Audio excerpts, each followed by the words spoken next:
हाँ, अभी हम लोग चैप्टर 2 और 47 में हैं।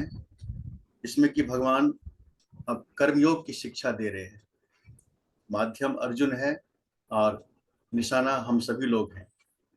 वो एक मैंने आपको लिखा था ना खिदान जी, कि अर्जुन तो बहाना था, भगवान कृष्ण को गीता तो हम लोगों को समझाना था, है ना। तो ये है, अर्जुन तो बस एक निमित्त मात्र है।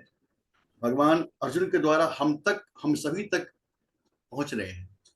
और उनकी ये योजना थी कि महाभारत युद्ध तो खत्म हो जाएगा, लेकिन कलयुग में सभी लोगों के पास क्या रहेगा, क्या उनके पास साधन रहेगा कि वो अपने लेटरमेंट की तरफ बढ़ेंगे, अपने बेटरमेंट की तरफ बढ़ेंगे। इसके लिए उन्होंने गीता का आयोजन किया, और उस आयोजन में वो अर्जुन को बहाना बनाकर हम सब तक पहुंच रहे हैं। हम सब अर्जुन की स्थिति में हैं, कोई किसी न किसी स्थिति में गुजर रहे हैं। कोई डिप्रेशन में, कोई एंजाइटी में, कोई स्ट्रेस में, कोई कंफ्यूजन में, सब गुजर रहे हैं। उन सब को समाधान के लिए भगवान ने ये गीता का आयोजन किया, जो कि हम सब के लिए फिट बैठता है। तो अब तक भगवान ने ज्ञान योग की शिक्षा दी थी अर्जुन को, सांख्य, और अब वो दे रहे हैं बुद्धि योग। और कौन सी बुद्धि की बात कर रहे हैं? तो इसमें भी बुद्धि वही है जिस बुद्धि से हमारा कर्म बंधन नहीं आता है। कर्म करते हुए हम बंधन को प्राप्त नहीं होते हैं। भगवान उस बुद्धि की बात कर रहे हैं, इसीलिए बुद्धि योग सिखा रहे हैं अभी। तो अभी देखिए कैसी बुद्धि वो सिखा रहे हैं। वो कह रहे हैं कि तू सिर्फ कर्म करता जा, क्योंकि तेरा अधिकार कर्म करने में ही है। माँ फलेषु कदाचन, फल में कभी नहीं। सिर्फ तेरा अधिकार कर्म करने में है, फल में बिल्कुल नहीं है। तो क्या कह रहे हैं कि माँ कर्म फल हेतु भू, तू कर्म फल का हेतु मत बन। कर्म फल को पहले ही मत सोच ले। कर्म फल जो होना होगा वो तो अपने समय पर आएगा। तू तो सिर्फ अपना कर्म कर, अनासक्त होकर कर्म करता जा। माँ ते संगोष तब कर्मणि, ना तो तू कर्म फल की चिंता कर और ना ही तू कर्म करने से विमुख हो। मतलब फल की चिंता नहीं करना है और कर्म को भी नहीं छोड़ना है, तो सिर्फ कर्म करना है। तो इसका सार ये हो गया कि बिना फल की चिंता किए हमें अपना कर्म करते जाना है। फल अपने समय पे अपने आप आएगा।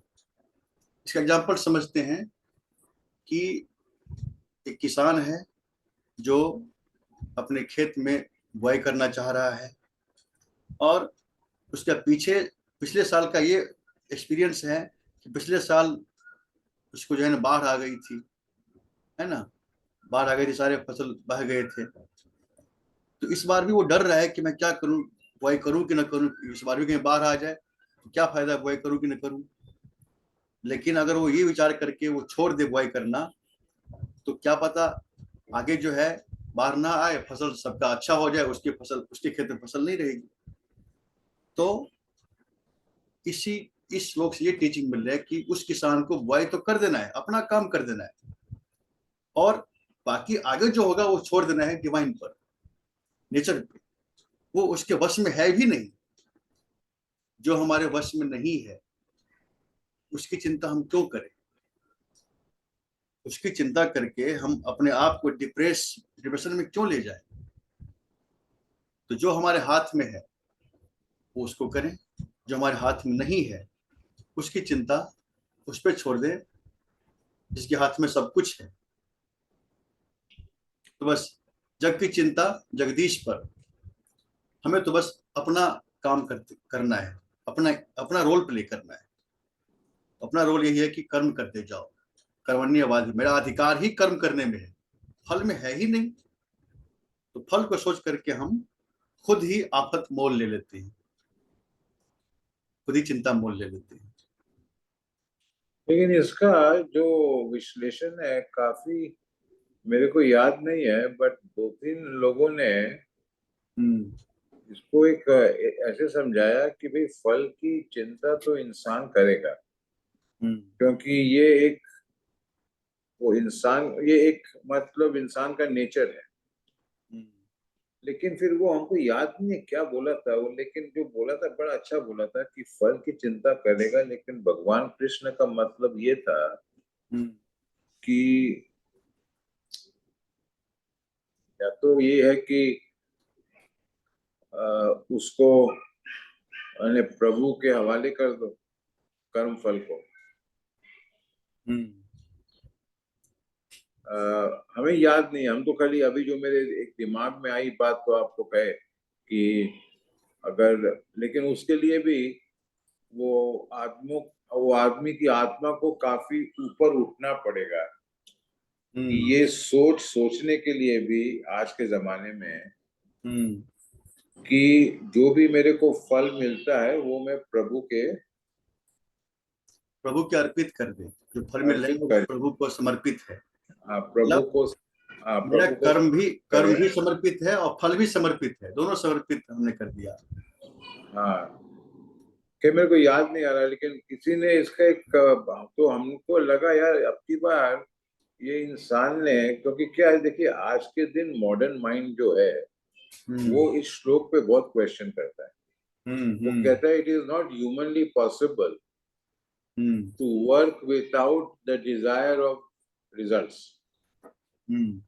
Otherwise what is the motivation, why should I work.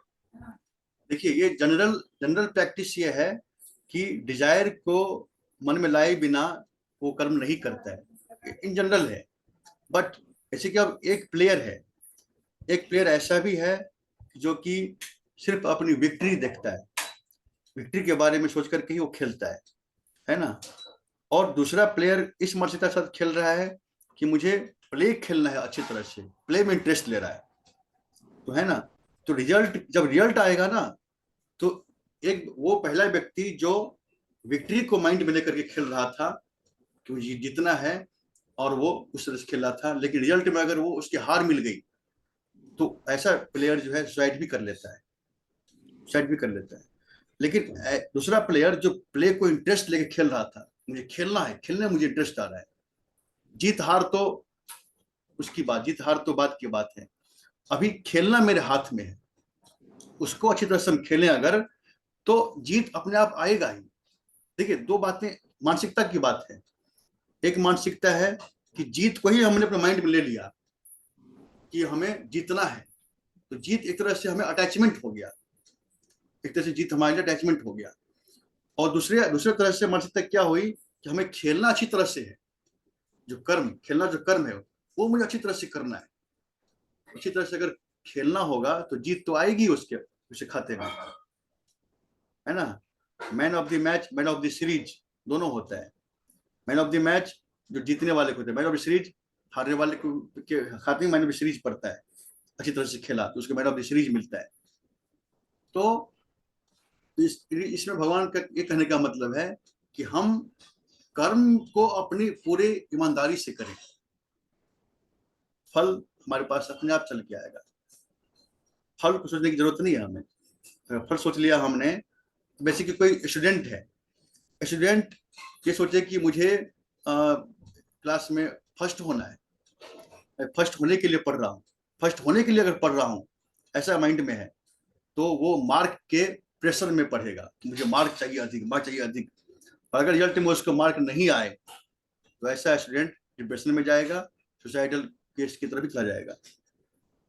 लेकिन अगर कोई स्टूडेंट सिर्फ पढ़ाई के लिए पढ़ रहा है, नॉलेज के लिए पढ़ रहा है, पढ़ाई के लिए पढ़ रहा है, तो उसको फर्स्ट तो आना ही है। अगर कोई पढ़ाई के लिए पढ़ रहा है तो उसको उसको लैक ऑफ अंडरस्टैंडिंग तो होगा ही, लैक ऑफ नॉलेज तो होगा ही नहीं, सब कुछ उसको मालूम है, सारा आंसर वो करेगा, तो रिजल्ट तो उसको आएगा ही।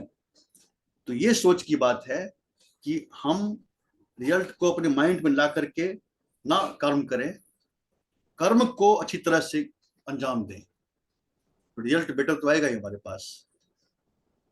ये मानसिकता सोचने की है। तो रिजल्ट में को माइंड लाने वाला व्यक्ति डिप्रेशन में जा सकता है, और कर्म को अच्छी तरह से खेलने वाला व्यक्ति हमेशा मौज में रहेगा, चाहे जो हो जाए, उसको जीत है जाए हार आ जाए, वो उसकी मौज में कमी नहीं होगी, वो हार से भी सीख ले लेगा। फेल्योर भी होगा तो उससे भी वो शिक्षा लेगा कि मेरी कहाँ कमी थी, जहां पे मैं चूक गया। तो ये पोजीशन है, ये डिफरेंस है।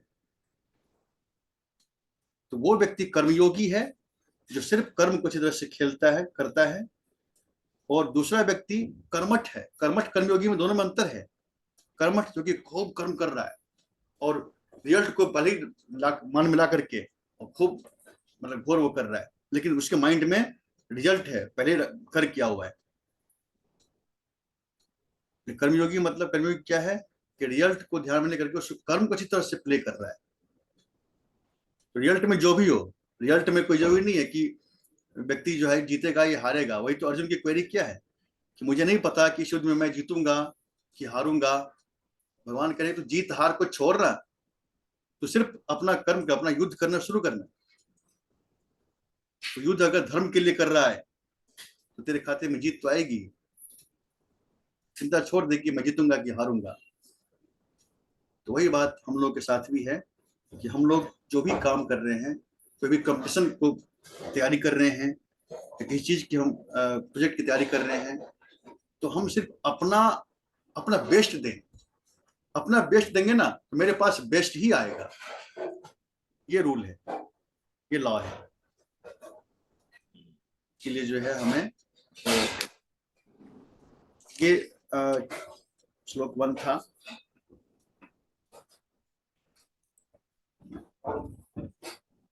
यार पागल सब क्या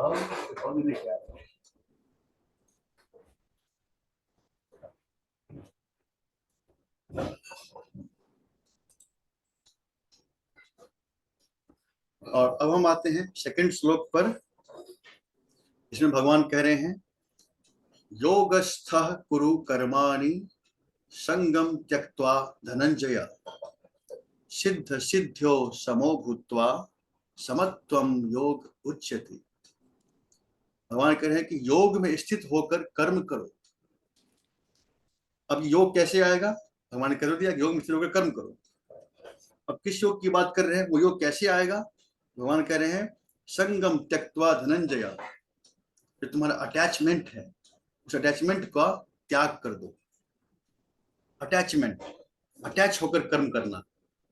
अटैच अगर हम वो किसी के प्रति हैं, किसी चीज के प्रति, यानी कि जीत के प्रति अटैच हैं, हमें जीत मिले, हमें सफलता मिले, हमें बेस्ट मार्क मिले, उसमें अटैच होकर अगर हम कर्म करते हैं तो वो हमारा कर्म योग नहीं कहलाएगा, वो हमारा सांसारिक कर्म कहलाएगा। सांसारिक कर्म हो गया फिर वो। तो कहने कि संगम त्यक्त्वा, उस अटैचमेंट को छोड़कर तुम कर्म करो। तो योग में स्थित कर्म करो। योग में स्थित होकर के कर्म करना है। तो जब हम संग को त्याग देते हैं तब हमें क्या मिलता है? एक हमारी एबिलिटी आती है। क्या एबिलिटी आती है? नहीं तो यहाँ पर भगवान योग का मतलब क्या समझा रहे हैं? योग है क्या यहाँ पर? हाँ, यहाँ पे समझा रहे हैं, लास्ट में कह रहे हैं ना समत्वम योग उच्यते। ये समता ही योग है। और समता कैसे आएगी तो भी बता रहे हैं भगवान। पहले तुम संग का त्याग करो, अटैचमेंट को छोड़ो। अटैचमेंट से क्या होता है? अटैचमेंट हो गया राग और द्वेष। अगर हमें किसी चीज में अटैचमेंट है, किसी चीज से हमें डिटैचमेंट भी होगा। किसी को हम चाहते हैं, किसी चीज को नहीं भी चाहेंगे। तो ये चाहना नहीं चाहना के अगर फेर में हम हैं तो हमारे अंदर समता नहीं आ पाएगी। हम विषम हो जाएंगे, हम कभी सुखी कभी दुखी हो जाएंगे। अगर हमारे मन में राग और द्वेष है, भगवान उसी कह रहे कि राग को छोड़ दो, यानी कि अटैचमेंट को छोड़ दो, संग को छोड़ दो, तो द्वेष भी अपने आप छूट जाएगा, है ना। फिर हमारे अंदर क्या आएगा? समता की एबिलिटी आएगी। सिद्ध असिद्ध्यो समो भूत्वा। फिर हमारे अंदर ऐसी बुद्धि आएगी कि हम सिद्ध असिद्ध, सफल असफल दोनों में हम अपने आप को सम रख सकते हैं। वो कब आएगा? जब हम अटैचमेंट को छोड़ देंगे, तब हमारे अंदर समता आएगी। और तब कह रहे हैं भगवान की समत्वम योग उच्यते। ये समता ही योग है। इसी योग में स्थित होकर कर्म करना है। तब जो हमारा कर्म होगा तो वो कर्म योग हो गया। फिर वो हमारा कर्मयोग है। लेकिन अगर हम समता में नहीं है, किसी चीज में अटैच होकर कर्म कर रहे हैं, तो हमारा वो कर्म सारा संसारी कर्म हो गया। फिर वो फल वाला कर्म होगा, फल आएंगे उसके, अच्छे भी हो सकते हैं, बुरे भी हो सकते हैं। फिर वो व्यक्ति जीत भी सकता है, हार भी सकता है। जीत गया तो खूब जश्न मनाएगा, हार गया तो डिप्रेशन में जाएगा। तो उसमें ये है, काम दोनों जगह हो रहा है, काम दोनों जगह अच्छी तरह से काम किया जा रहा है, लेकिन एक मानसिकता का अंतर है कि एक जगह पर एक व्यक्ति जो है बिल्कुल ही योग कर रहा है, दूसरी जगह दूसरा व्यक्ति संसारिक कर्म को कर रहा है। ये डिफरेंस है। योगस्थ कुरकर्माणि, उसी योग में कर रहे हैं, कर्म कर्म करो। कौन सा योग? समता का योग, समत्व बुद्धि। वो समता प्राप्ति कैसे करते हैं? समता प्राप्ति वही हो गया, संगम त्यक्त्वा, संग को छोड़ना है हमें। संग मतलब कि लाइक और डिसलाइक, इस फेर से हमें निकलना है। इस चीज को हम चाहते हैं, इस चीज को नहीं चाहते हैं, है ना। जीत चाह रहे हैं, हार नहीं चाह रहे हैं। ये जो है, इसी को अटैचमेंट कहते हैं ना, कि हमें मतलब मिठाई तो चाहिए और वो नहीं चाहिए, नीम नहीं चाहिए, है ना। मतलब ये चाहिए, ये नहीं चाहिए, इस चक्कर में जो पड़ा हुआ है, तो उसके अंदर समता नहीं आएगी। और जो इससे अपने आप को बाहर निकाल लिया, जिसने लाइक डिसलाइक इन दोनों चीज से बाहर निकाल लिया, तब उसके अंदर समता आएगी। वही समता योग है। फिर वो जो भी कर रहा है, उससे कर्म का बंधन उसको नहीं मिलेगा, फिर उसका कर्म दिव्य कर्म हो रहा है। अब आइए 49 में कह रहे हैं भगवान, दूरे न ह्यवरम कर्म बुद्धि योगा धनंजय बुद्धो शरणम विच्छ कृपणा फल हेतवा। कह रहे हैं कि ये जो बुद्धि योग है, जिस बुद्धि की मैंने शिक्षा तुम्हें दी अभी, हे धनंजय, जिस बुद्धि की शिक्षा मैं तुम्हें अभी मैंने दी है, समत्व बुद्धि की शिक्षा, इसकी अपेक्षा, इसकी तुलना में जो संसारी कर्म है वो बहुत ही इंफीरियर है, बहुत ही निम्न कोटि का है। कौन सा कर्म? जो भी हम बता रहे हैं आपको कि जीत या हार से प्रेरित जो कर्म हो रहा है, हमें जीत चाहिए, हार नहीं चाहिए, ऐसा जो प्रेरित होकर कर्म हो रहा है, मतलब कि वो संसारी कर्म हो गया। वो बहुत ही इंफीरियर कैटेगरी का है। किससे? जो बुद्धि योग है। बुद्धि योग कौन? समत्व बुद्धि से जो कर्म किया जा रहा है, उसकी तुलना में ये वाला जो कर्म है वो बहुत ही निम्न कोटि का है, नीची कोटि का है वो। इसलिए भगवान कह रहे हैं बुद्धो शरणम इच्छा, उस बुद्धि की शरण में हो जाओ। कौन सी बुद्धि की? समत्व बुद्धि की। उस बुद्धि की शरण में हो जा।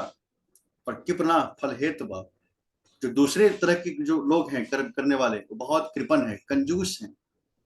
वो बस छोटे से भी खुश होना चाहते हैं, वो खुश होने चाहते हैं, बट उनकी किस्मत में चिंता आ जाती है, डिप्रेशन आ जाता है। तो वे लोग बड़े ही कृपण हैं, कंजूस हैं, जो फल को इच्छा रखकर कर्म करने वाले हैं। और जो बुद्धि की शरण में आकर के बुद्धि योग से कर्म करते हैं, वो बड़े ही उदार हैं, और वो अपने अंदर पूरी सागर को समा सकते हैं। ऐसे उनकी बुद्धि हो गई कि कुछ भी हो जाए, कैसा भी कुछ हो जाए, वो सबको समा सकते हैं। ऐसा उनका हृदय हो जाता है, ऐसा विशाल हो जाता है। तो किसी भी तरह का उतार चढ़ाव को वो अपने अंदर झेलने की ताकत उनको आ जाती है, उस समत्व बुद्धि वाले व्यक्ति में। तो भगवान इसमें समत्व बुद्धि से प्रेरित, समत्व बुद्धि से युक्त होकर कर्म करने वाले को, और फल की बुद्धि से युक्त होकर कर्म करने वाले, दोनों के बीच में, दोनों को डिफरेंस करते हुए एक तरह से शिक्षा दे रहे हैं कि we have to choose which one. और बिल्कुल बात साफ है कि हमें वही चूज करना है। बुद्धि योग वो सबसे ज्यादा वाइज है, ये वाइज है। इसमें बेस्ट रिजल्ट हमारे पीछे पीछे आने वाला है। बेस्ट तो आएगा ही, अगर हम अपना बेस्ट दे रहे हैं तो हमारे लिए तो बेस्ट तो आएगा ही। तो इस बुद्धिमानी का यूज करना है, इस बुद्धिमानी का प्रयोग करना है, और तब हम कर्म करते हैं, तब हम कुशल कर्म करने वाले कुशल योगी हैं। आपकी आवाज चली गई। अभी आवाज चली गई? नहीं, अभी ठीक है, आ गई वापस।